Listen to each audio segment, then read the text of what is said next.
খালেদা জিয়া ছিলেন বিএনপির গণতান্ত্রিক ও রাজনৈতিক কারিগর। মন্তব্য শীর্ষ নেতাদের নয়াপল্টন দলীয় কার্যালয়ে দোয়া ও মিলাদ মাহফিল। স্বাধীনতা যুদ্ধ থেকে শুরু করে এই পর্যন্ত শহীদ রাষ্ট্রপতি জিয়াউর রহমান, বেগম খালেদা জিয়া এবং তার পরিবার দেশের জন্য, জাতির জন্য যেই ভালো কাজগুলো করেছে, ভালো কাজগুলোকে নাজাতের জায়গা করে আল্লাহ তাদের উভয়কে আপনি মাফ করে দিন। বেসরকারি স্কুল কলেজের 1,23,000 শিক্ষক কর্মচারীকে অবসরকালীন ভাতা তুলে দিলেন প্রধানমন্ত্রী। ফ্যাসিবাদের লুটপাট থেকে রেহাই পাননি শিক্ষকরাও। বিতাড়িত ফ্যাসিবাদী সরকার যেভাবে ব্যাংক, বিমা সহ প্রতিটি সেক্টর থেকে লুটপাট করেছিল, সেই লুটপাটের কবল থেকে অবসরপ্রাপ্ত শিক্ষকদের স্বার্থ রক্ষায় গঠিত উল্লেখিত দুটি তহবিলও রেহাই পায়।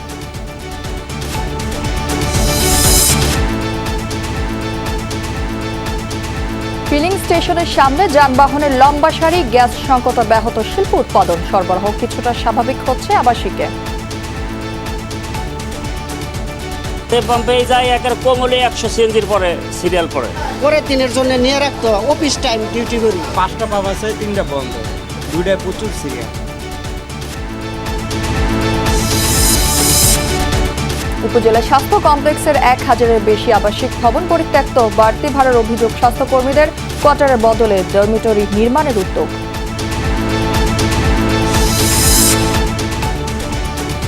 গণটিকা দিয়েও কমছে না হামের প্রকোপ, দুর্বল রোগ প্রতিরোধ ক্ষমতা ও অভিভাবকের অসচেতনতা দায়ী বলছেন চিকিৎসকরা। নিয়ন্ত্রণে মাইক্রো প্ল্যানিং করে থাকে। চট্টগ্রামের সীতাকুণ্ড শিপ ব্রেকিং ইয়ার্ডে তদন্ত কমিটি, দুর্ঘটনার 6 ঘন্টা পরেও মেলে বিষাক্ত হাইড্রোজেন সালফাইড গ্যাসের উপস্থিতি। পশ্চিম তীরের কুশরায় 3 ফিলিস্তিনি পরিবার প্রায় 1 সপ্তাহ ধরে অবরুদ্ধ। মানবাধিকার কর্মীদেরও ঢুকতে দেয়নি আইডিএফ।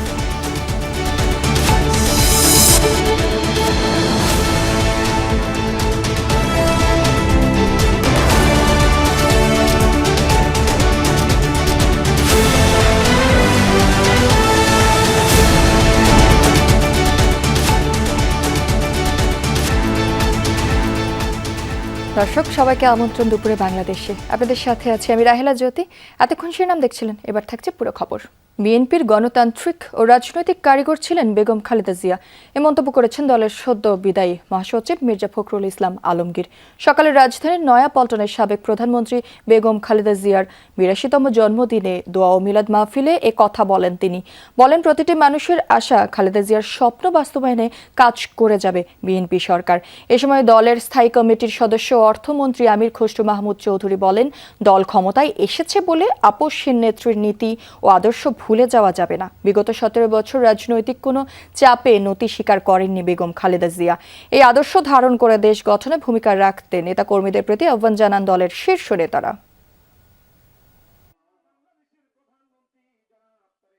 যার নেতৃত্বে যা কিছু অর্জন হয়েছে, সেই অর্জিত সম্পদের ভাগ বাটোয়ারা আমরা অনেকে পেল।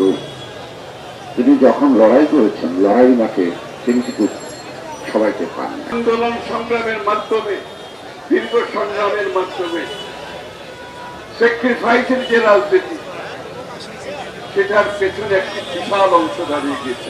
বিএনপি যা একটা যে গণতান্ত্রিক দেশ, গণতান্ত্রিক দল, এবং যে দীর্ঘ সংগ্রাম লড়াই করে বিএনপি যে একটা সত্যিকারের একটা রাজনৈতিক দলে পরিণত হয়েছে, তার মূল কারিগর কিন্তু এই দেশের বেগম খালেদা জিয়া।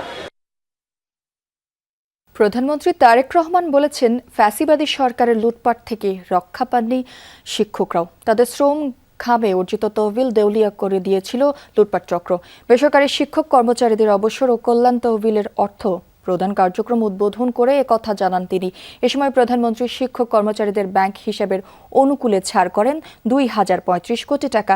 পাওনা টাকা সর্বোচ্চ 6 লাখ করে টাকা পেয়েছেন শিক্ষকরা। প্রধানমন্ত্রী বলেন, এখন থেকে অর্থ পেতে অফিসে অফিসে ঘুরতে হবে না শিক্ষকদের।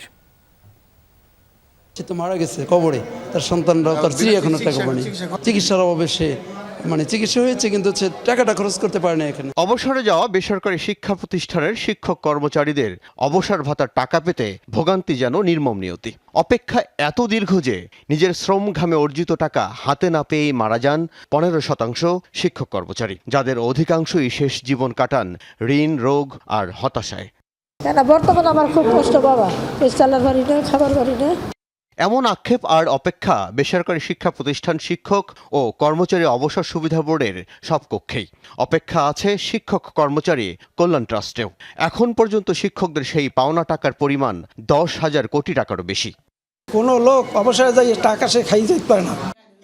এই সংকট কাটাতে সরকার একসাথে 1,23,000 শিক্ষক কর্মচারীদের জন্য 2,035 কোটি টাকা ছাড় করল। ওসমানী স্মৃতি মিলনায়তনে প্রধানমন্ত্রী তারেক রহমান সফটওয়্যার সিস্টেমে ক্লিক করে এর উদ্বোধন করেন। এ সময় অনলাইনে সংযুক্ত ছিলেন 64 জেলার সংশ্লিষ্টরাও। পরে 10 জন শিক্ষকের হাতে স্মারক চেক তুলে দেন প্রধানমন্ত্রী। প্রধানমন্ত্রী বলেন, টাকা পেতে নানা রকম ভোগান্তি পোহাতে হয়েছে শিক্ষকদের। দুঃখজনক হলেও সত্য, টাকা পেতে ঘুষও দিতে হয়েছে। জাল ইন্ডেক্স তৈরি, লুটপাটের সুযোগ তৈরি করতে শিক্ষকদের কল্যাণ তহবিল থেকে অর্থ দুর্বল ব্যাংকে সরিয়ে নেওয়া এবং প্রযুক্তিগত অবকাঠামোকে ধ্বংস করার মাধ্যমে এই তহবিল দুটিকে প্রায় দেউলিয়া করে ফেলা হয়েছিল। প্রধানমন্ত্রী জানান, এখন থেকে ঘুষ, অনিয়ম আর ভোগান্তি ছাড়াই টাকা পৌঁছে যাবে শিক্ষকদের হাতে।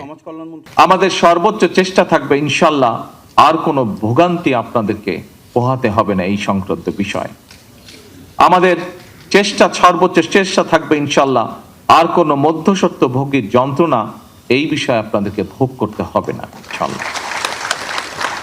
আগামী দিনগুলোতে যথাসময়ে অনলাইনে আপনাদের প্রাপ্য টাকা কোনো ভোগান্তি ছাড়াই আপনাদের অ্যাকাউন্টে যাতে পৌঁছে যায়, আমাদের সর্বোচ্চ প্রচেষ্টা থাকবে। অনুষ্ঠানে বক্তারা জানান, ভুয়া শিক্ষক দেখিয়ে তহবিলের টাকা আত্মসাতের নজির আছে অবসর সুবিধা বোর্ডের। এছাড়াও কর্মকর্তাদের যোগসাজশে এক একজনকে একাধিকবার টাকা দেওয়ারও ঘটনাও ধরা পড়েছে। আমরা দেখেছি প্রায় 7,000 কোটি টাকা, যেটা আমাদের শিক্ষকদের শ্রম, ঘাম, অশ্রুতে অর্জিত, সেটা তৎকালীন ফ্যাসিবাদী সরকার লুণ্ঠন করেছিল। তারা সেটাকে আত্মসাৎ করে দেয়। আমরা আজকে যে যাত্রা শুরু করলাম 1,23,000 সুবিধাভোগী কল্যাণ ট্রাস্ট অ্যান্ড অবসর ভাতার, তারপরে আগামী বছরে আমরা ক্রমান্বয়ে আপনাদের বাকি সকল টাকা পরিশোধ করব ইনশাআল্লাহ। টাকা হাতে পেয়ে ধন্যবাদ ও কৃতজ্ঞতা জানান শিক্ষকরা। আল আমিনা কহুন, যমুনা নিউজ। রাজধানীর বিভিন্ন এলাকায় গ্যাসের চাপ ও সরবরাহ কিছুটা স্বাভাবিক হয়েছে।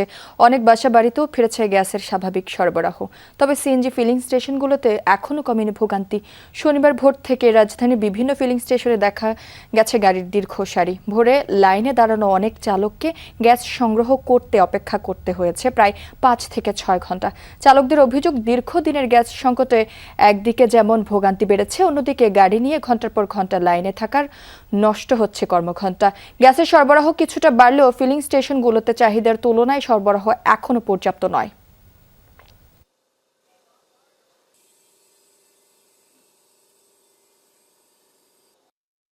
যে পাম্পে যাই একের কমলে 100 সিএনজির পরে সিরিয়াল পড়ে। রাত্রেও ঘুমাইতে পারি না, গ্যাসটা নিয়ে রাখিয়া পরের দিনের জন্য নিয়ে রাখতো, অফিস টাইম ডিউটি করি। প্রায় 2 ঘন্টার মতো ধরে এনে আছে, বুঝছেন। এখন গ্যাস নেই, গ্যাসের প্রেসার মনে হয় সর্বোচ্চ 100 বা 150 থাকতে পারে।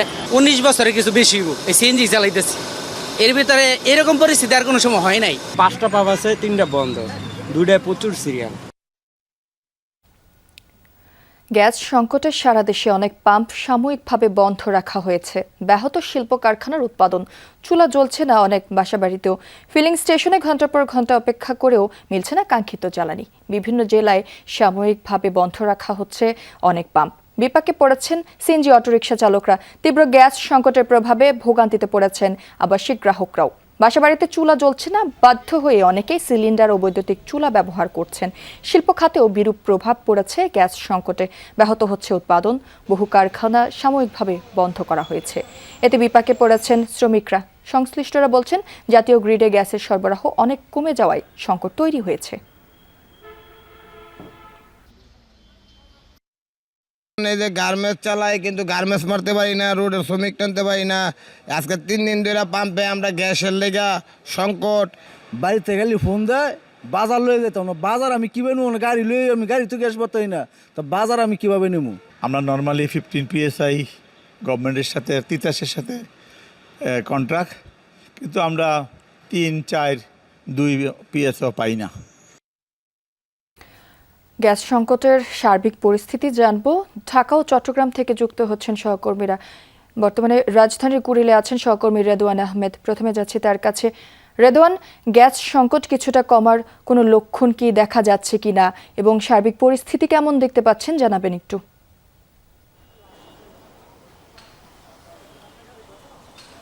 প্রতিটি পাম্পেই কিন্তু দীর্ঘ যানবাহনের সারি। সকাল থেকেই যে পাম্পগুলোতে দেখাচ্ছিলাম কিছুটা যানবাহন কম ছিল, সেখানে নিশ্চয়ই আমার পেছনে দেখতেই পাচ্ছেন যে সিএনজি এবং প্রাইভেট কার দুটিরই যে দীর্ঘ লাইন সেটি কিন্তু কুড়িলের থেকে ছাড়িয়ে গেছে প্রায় 1 থেকে 1.5 কিলোমিটার জুড়ে। পুরো যে পরিস্থিতি, অর্থাৎ যারা এই পেট্রোল পাম্পগুলোতে গ্যাস সংগ্রহ করতে এসেছেন ফিলিং স্টেশনে, তারা বলছেন যে এক একটি গাড়ি নিয়ে তাদের অপেক্ষা করতে হয়েছে প্রায় 4 থেকে 6 ঘন্টা পর্যন্ত। তারপরও যারা নজেল পর্যন্ত এসে পৌঁছচ্ছেন তাদের আসলে সেই যে পর্যাপ্ত পরিমাণের জ্বালানি সেটি কিন্তু তারা পাচ্ছেন না, এমন অভিযোগ করছেন যারা চালক রয়েছেন তারা। পাশাপাশি তারা বলছেন যে যেহেতু ভাড়ায় চালিত যে সকল পরিবহনগুলো রয়েছে সেগুলো নিয়ে তাদের একরকম বিপাকেই পড়তে হচ্ছে। কোথাও যাত্রী সংকট তো রয়েছেই, পাশাপাশি রয়েছে যে জ্বালানি সংকট। এই সংকটের কারণে কিন্তু রাজধানীর বেশ কয়েকটি ফিলিং স্টেশন বন্ধ করে দেওয়া হয়েছে, যেখানে সাইনবোর্ড টাঙিয়ে লিখে দেয়া আছে যে গ্যাস নাই। অর্থাৎ বিভিন্ন পাম্পেই কিন্তু গ্যাস সংকটের কারণে আমরা দেখেছি যে পাম্পগুলো বন্ধ রাখা হয়েছে, এবং যেই কয়েকটি পাম্প খোলা রয়েছে এই মুহূর্তে রাজধানীতে সেই কয়েকটি পাম্পের অবস্থা কিন্তু নিশ্চয়ই দেখতেই পাচ্ছেন যে দীর্ঘ সারিতে যানবাহন দাঁড়িয়ে আছে, অপেক্ষা করতে হচ্ছে দীর্ঘক্ষণ। তীব্র গরমে কিন্তু তারা একরকম নাজেহাল অবস্থায় বলা যায়। সুতরাং এছাড়াও কুড়িল ছাড়াও আমরা আরও বেশ কয়েকটি পাম্পে গিয়েছি, খিলক্ষেত, মগবাজার, প্রতিটি পাম্পেই যেই পাম্পগুলো খোলা রয়েছে মূলত সেই পাম্পগুলোর অবস্থা কিন্তু প্রায় একই। এছাড়াও গ্যাস সংকট রয়েছে কিছু কিছু এলাকায়, বাসাবাড়িতেও, অর্থাৎ উত্তরা, মোহাম্মদপুর, বিভিন্ন জায়গায় আমরা খোঁজ করেছি, সেই জায়গায়ও গ্যাস সংকট গতকাল রাত থেকেই। আজকেও সারাদিন বিভিন্ন জায়গায় চুলা জ্বলেনি, গ্যাসের সংকট ছিল।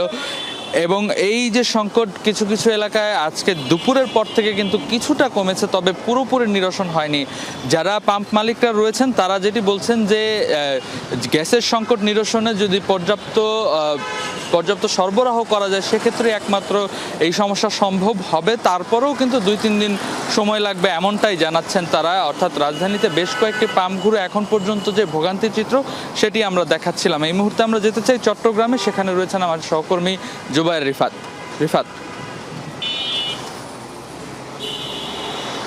ধন্যবাদ। আপনি যেমনটি বলছিলেন, আসলে চট্টগ্রামের অবস্থাও বেশ বেগতিক। আমরা সকাল থেকে যে কয়টি পেট্রোল পাম্প ঘুরেছি, অন্তত 6টি পেট্রোল পাম্প আমরা ঘুরেছি যেখানে আসলে গ্যাস রিফুয়েলিং স্টেশন। তার মধ্যে আমরা একটি রিফুয়েলিং স্টেশন খোলা পেয়েছি যেখানে আসলে 8টি নজেল আছে, এবং 8টি নজেলের মধ্যে তারা চালু রাখতে পেরেছে কেবলমাত্র আসলে 2 থেকে 3টি নজেল। অর্থাৎ প্রেশার না থাকার কারণে গ্যাস সরবরাহের যে বিষয়টি সেটি আসলে স্বাভাবিক সময়ে যেমনটি হয় তেমনটি হচ্ছে না। এবং এখন আমরা চট্টগ্রামের কদমতলী এলাকার সবচেয়ে ব্যস্ততম যে এলাকা, এই এলাকার যে রিফুয়েলিং স্টেশন সেটির চিত্র একটু দেখাতে চাই। ভয়াবহ চিত্র বলা যায়। একেবারে কয়েক কিলোমিটার ছাড়িয়েছে গাড়ির যে দীর্ঘ সারি, সেখানে প্রাইভেট পরিবহন, সিএনজি, অটোরিকশা থেকে শুরু করে বিভিন্ন ধরনের আসলে পরিবহন রয়েছে যেগুলো গ্যাস চালিত। মূলত পাম্প মালিক কর্তৃপক্ষ তারা যেটি বলছেন যে পাইপলাইনে গ্যাসের যে চাপ বা সরবরাহের যে বিষয়টি সেটি আসলে পর্যাপ্ত নেই, অর্থাৎ স্বাভাবিক সময়ের মতো। ফলত যে সংকট সেটি একেবারে চরমে গিয়ে ঠেকেছে, এবং মানুষের যে ভোগান্তি, যে দীর্ঘশ্বাস সেটি তো আছেই।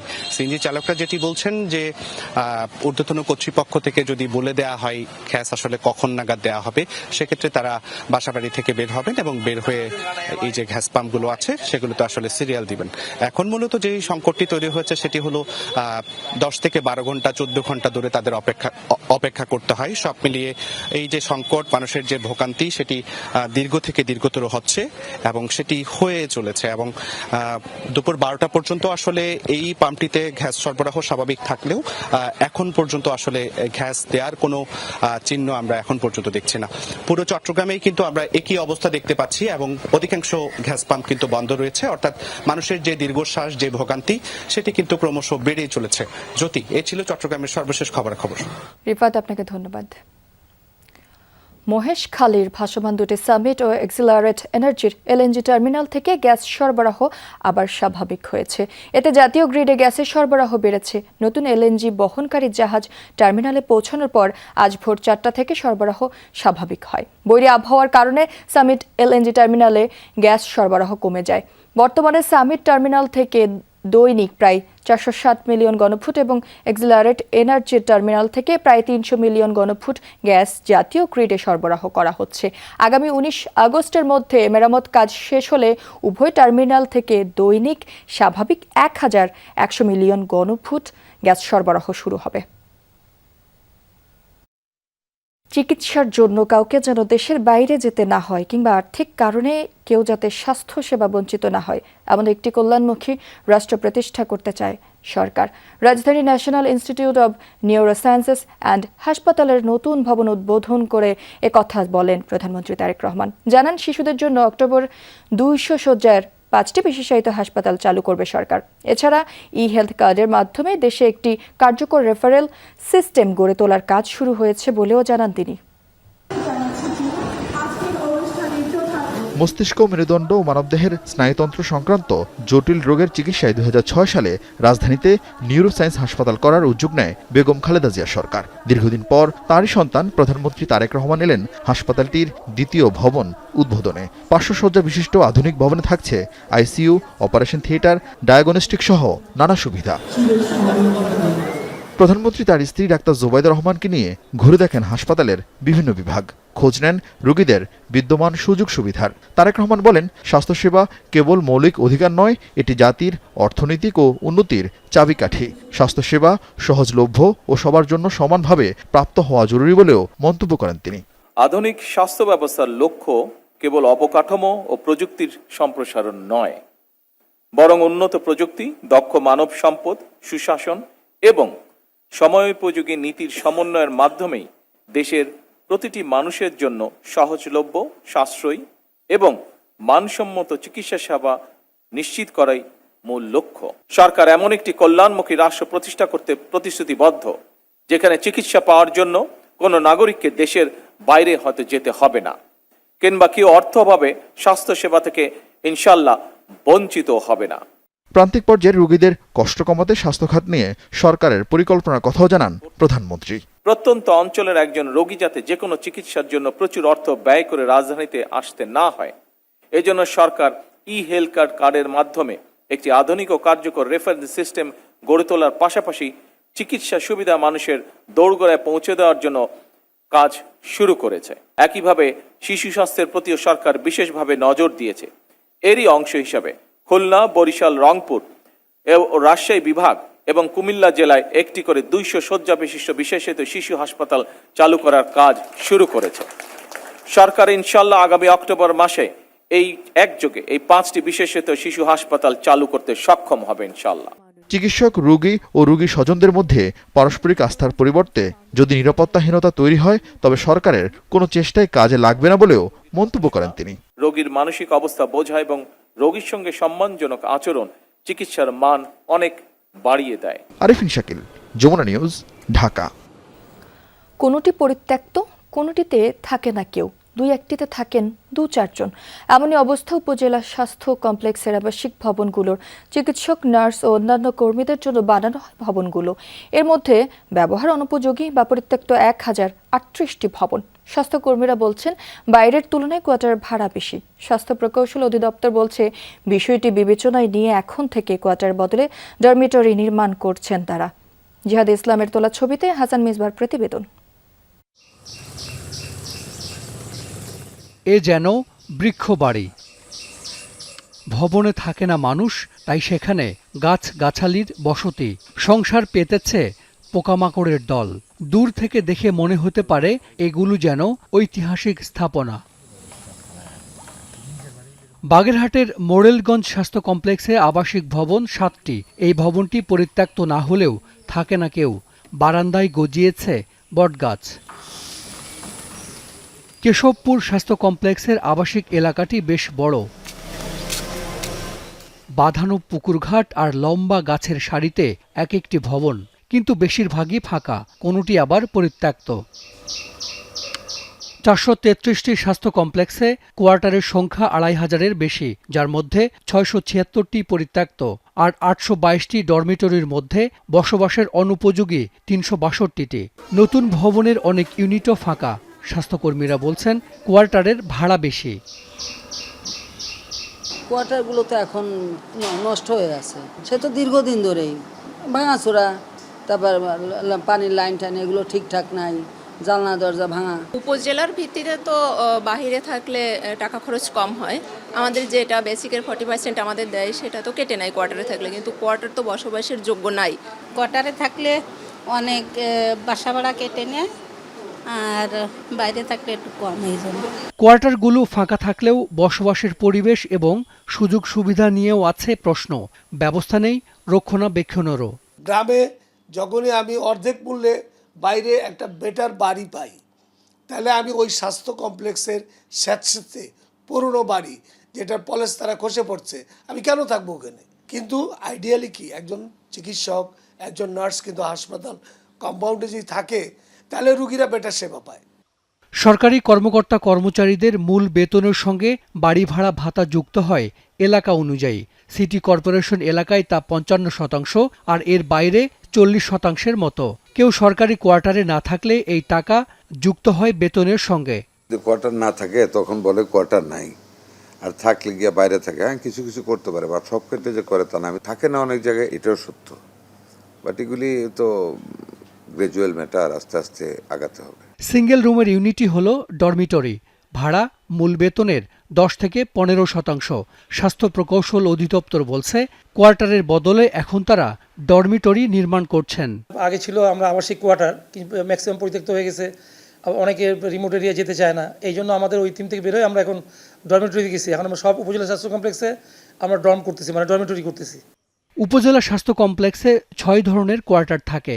ব্যবহার না হওয়ায় এক পর্যায়ে এগুলো পরিত্যক্তই হয়ে যায়। হাসান মিসবাহ, যমুনা নিউজ, ঢাকা। গণটিকা দেওয়ার প্রায় 3 মাস পরও হামের আক্রমণ থামছে না, বাড়ছে মৃতের সংখ্যাও। চিকিৎসকরা বলছেন মাইক্রো প্ল্যানিং করে টিকা দিতে পারলে এখনও হাম নিয়ন্ত্রণে আনা সম্ভব। তাদের মতে শিশুর দুর্বল রোগ প্রতিরোধ ক্ষমতার কারণেও হাম মোকাবেলা কঠিন হয়ে পড়ছে। বলেন এখনও অনেকেই টিকার আওতায় আসেনি, তাদের খুঁজে বের করে টিকার আওতায় আনতে হবে। কাউসার হোসেনের ক্যামেরায় লামিয়া তিথির রিপোর্ট।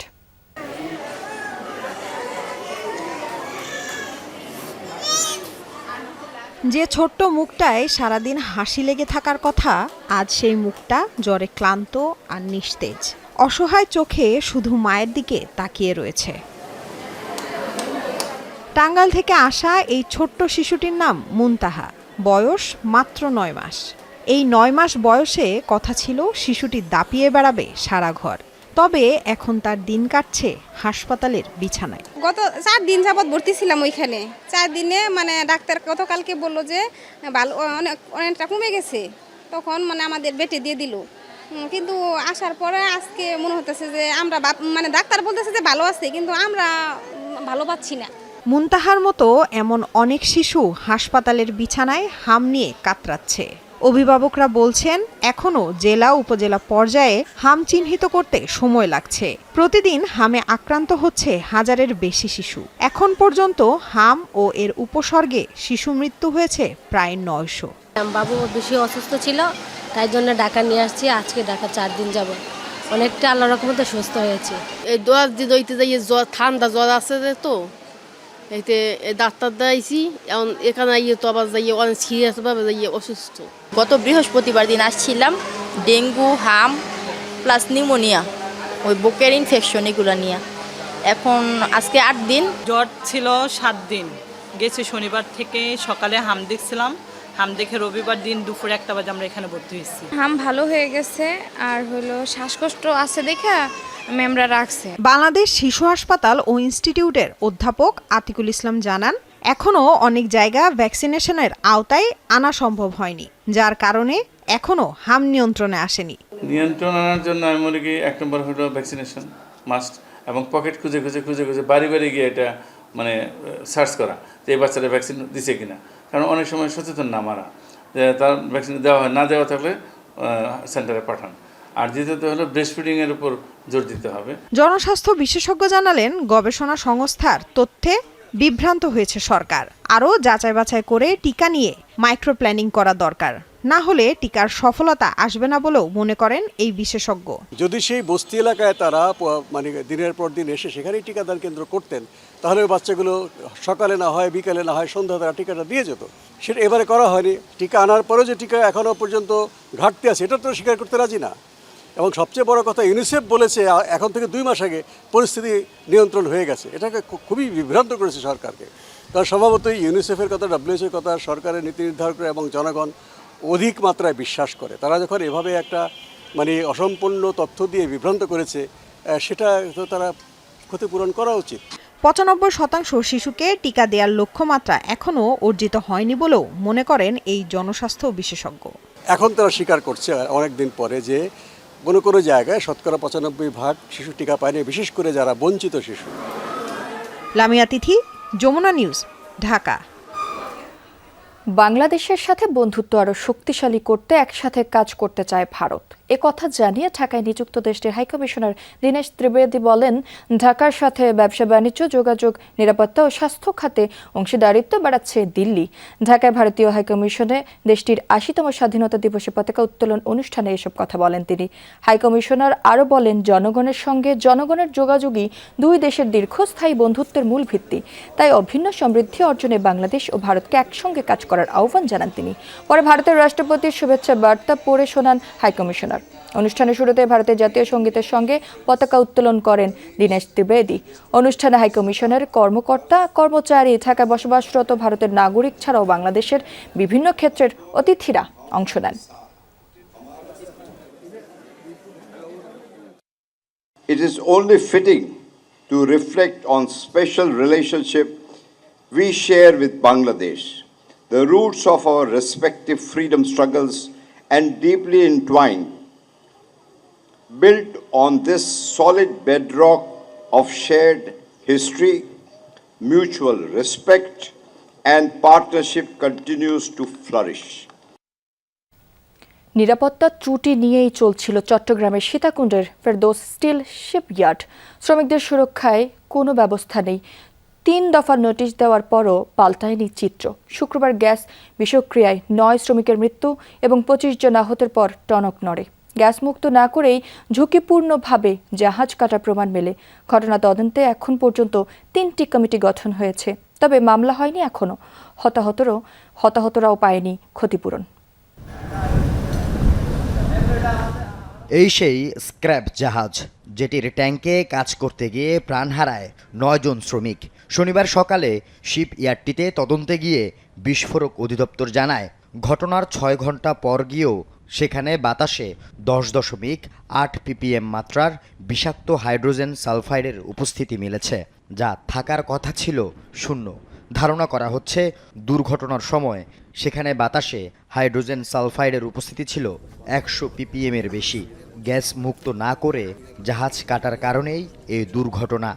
তো এখানে আসলে হাইড্রোজেন সালফাইডের উপস্থিতি 0 থাকার কথা ছিল, মানে থাকাই কথা ছিল না। তো আমরা যেটা রেফারেন্স ভ্যালু দেখেছি যে 0 to 20 হচ্ছে লো রেঞ্জে, 20 to 100 হচ্ছে গিয়ে মিডিয়াম রেঞ্জে, ডেথ কজ না, বাট 100 আপ হচ্ছে ডেথ কজ, যেটা রেফারেন্স ভ্যালু পেয়েছি। তো মেবি হচ্ছে এখানে 100 আপ ছিল যখন ইনসিডেন্টটা হয়েছে। ঘটনার দিন শুক্রবার ছিল ছুটির দিন, তারপরও খোলা ছিল শিপ ইয়ার্ডটি। বাধ্য করা হয় শ্রমিকদের কাজ করতে। একই সাথে শ্রমিকদের সেফটি সিকিউরিটি মানা হয়নি বলে অভিযোগ এলাকাবাসীর, যা খতিয়ে দেখছে শ্রম ও কর্মসংস্থান মন্ত্রণালয় এবং কলকারখানা ও প্রতিষ্ঠান পরিদর্শন অধিদপ্তর। এখানে কোনো নিরাপত্তা নাই, এখানে অক্সিজেন রাখে নাই ওরা, এত বড় কোম্পানি। একবার করছিল কিন্তু দানা থাবা দিয়েছে যে কিছু জানেন, ওই যে বাইরের লোক ওরা দানা থাবা দিয়ে কাজ করার আগেই এখানে কোনো গ্যাস থাকবে না, এখানে কোনো তৈল জাতীয় পদার্থ থাকবে না, এগুলো নিশ্চিত করার পরেই কাস্টিং করার কথা। এই জন্য তদন্ত কমিটি হচ্ছে, যদি ছুটির দিনে কাজ করিয়ে থাকে আইন অনুযায়ী সর্বোচ্চ ব্যবস্থা গ্রহণ করা হবে, শ্রম আইন অনুযায়ী প্লাস অন্যান্য আইন অনুযায়ী। গ্রিন শিপইয়ার্ডের সার্টিফিকেট কিভাবে পেল ইয়ার্ডটা এত প্রাণহানির পর, তা নিয়ে প্রশ্ন উঠেছে। খোদ শিপ ব্রেকিং অ্যাসোসিয়েশনও প্রশ্ন তুলেছে বিষয়টি নিয়ে। ঘটনা তদন্তে হয়েছে 5 সদস্যের কমিটি। একটা গ্রিন ইয়ার্ডে যদি এই ধরনের ঘটনা ঘটে তাহলে কেনই আর গ্রিন ইয়ার্ড করা, তাই তো?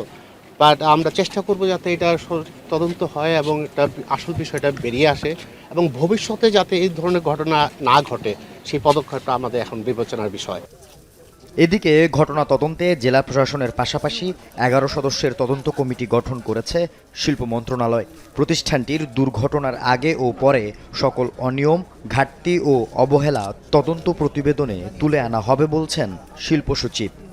এই ধরনের ইনসিডেন্ট কেন ঘটলো এটা আমরা ডেফিনেটলি খুঁজে বের করব। এইখানে যদি কারো কোনো অবহেলা থেকে থাকে, কিছু থেকে থাকে, আমরা সেই ব্যাপারে দ্রুত ব্যবস্থা গ্রহণ করব। তবে এখনও মামলা হয়নি 9 শ্রমিক মৃত্যুর ঘটনায়। পরিবার মামলা না করলে পুলিশই আইনগত ব্যবস্থা নেবে বলছেন পুলিশ সুপার। একটা ড্রাফট রেডি করে রেখেছি যে এইখানে কোনো ধরনের কোনো গাফিলতি বা অবহেলা বা এই কর্তৃপক্ষের কোনো কিছু ছিল কিনা সেটা আমরা একটু ধারণা নিয়ে তারপর আমরা ফুল আইনগত ব্যবস্থা নেব। এদিকে এখনও ক্ষতিপূরণের 10 লাখ টাকা পায়নি নিহতদের পরিবার। আল আমিন শিকদার, যমুনা নিউজ, চট্টগ্রাম। বর্জ্য ব্যবস্থাপনায় যারা গাফিলতি করবে তাদের বিরুদ্ধে ব্যবস্থা নেওয়া হবে বলে হুঁশিয়ারি দিয়েছেন সড়ক পরিবহন প্রতিমন্ত্রী হাবিবুর রশিদ হাবিব।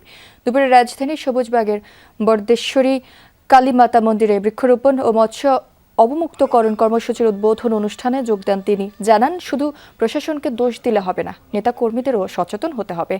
মাদকের সাথে জড়িতদের বিরুদ্ধে ব্যবস্থা নেওয়ার কথা জানিয়ে প্রতিমন্ত্রী বলেন, মাদক ব্যবসায়ীদের, প্রশ্রয়দাতাদের চিহ্নিত করে সাংগঠনিক ও আইনি ব্যবস্থা নেওয়া হবে। এ সময় ডিএসসিসি প্রশাসক আব্দুল সালাম বলেন, দুর্নীতি ও চাঁদাবাজি বন্ধ হলে দেশে আর কোনো সমস্যা থাকবে না।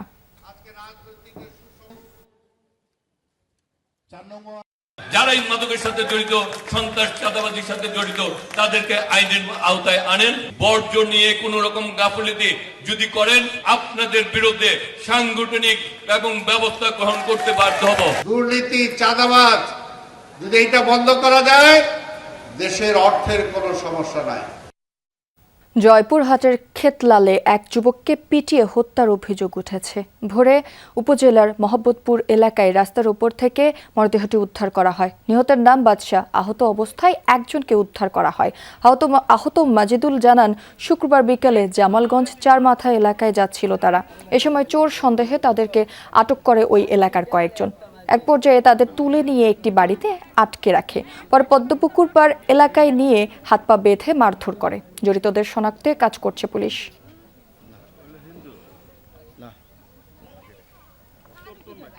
ভাবতে পারেন, বাংলাদেশেই একটি ভাষায় কথা বলতে পারেন মাত্র 3 জন। সত্তর অর্থ এই ব্যক্তিদের মৃত্যু হলে ভাষাটিও হবে বিলুপ্ত। যমুনা টেলিভিশনকে জানান, জীবনের শেষ নিঃশ্বাস অবধি উচ্চারণ করবেন নিজস্ব শব্দ, বলবেন ভাষা। দুর্গম পাহাড়ে এই ভাষাকে বাঁচাতে উদ্যোগ নিয়েছে বাংলাদেশ সেনাবাহিনী। স্কুল প্রতিষ্ঠা ও শিক্ষক নিয়োগ সহ নতুন প্রজন্মের মধ্যে ভাষাকে বাঁচিয়ে রাখতেই এই উদ্যোগ। বিলুপ্ত ও বিপন্ন প্রায় এমন ভাষার খোঁজ নিয়েছেন আহমেদ রেজা। ছবি তানভীর মিজানের।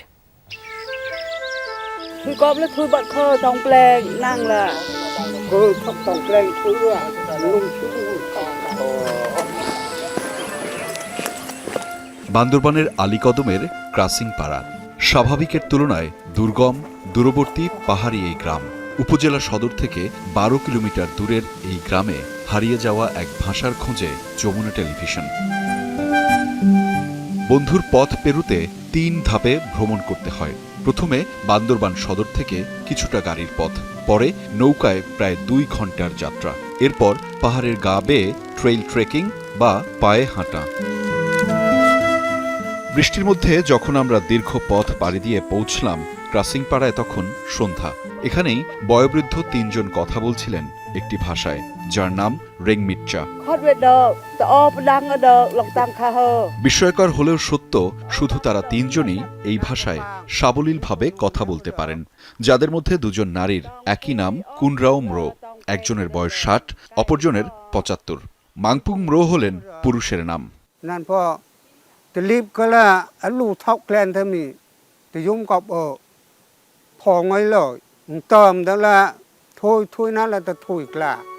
বাস্তুচ্যুতি, সময়ের রদবদল আর পারিবারিক চর্চার অভাবে প্রজন্ম থেকে প্রজন্মে পৌঁছাতে পারেনি এই ভাষা।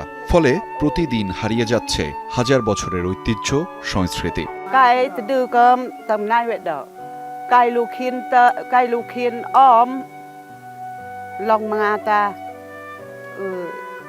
cọ bát cài một tụng hay cờ cài lù khiên nà mi ta kho cài ta ma được là ta ma ta được thôi cầm là ngày cha nói phải om khá là thôi cha tông paตลาแปลงนั่นแหละทุยอเดกนี่ตุกนี่ทุยกอบอเดกএকসময় যে ভাষায় মুখর ছিল পাহাড়ি জনপদ, আজ সেই ভাষাভাষী মানুষের সংখ্যা মাত্র ৩। তাদের কণ্ঠ থেমে গেলে চিরতরে থেমে যাবে ভাষার শ্বাস-প্রশ্বাস।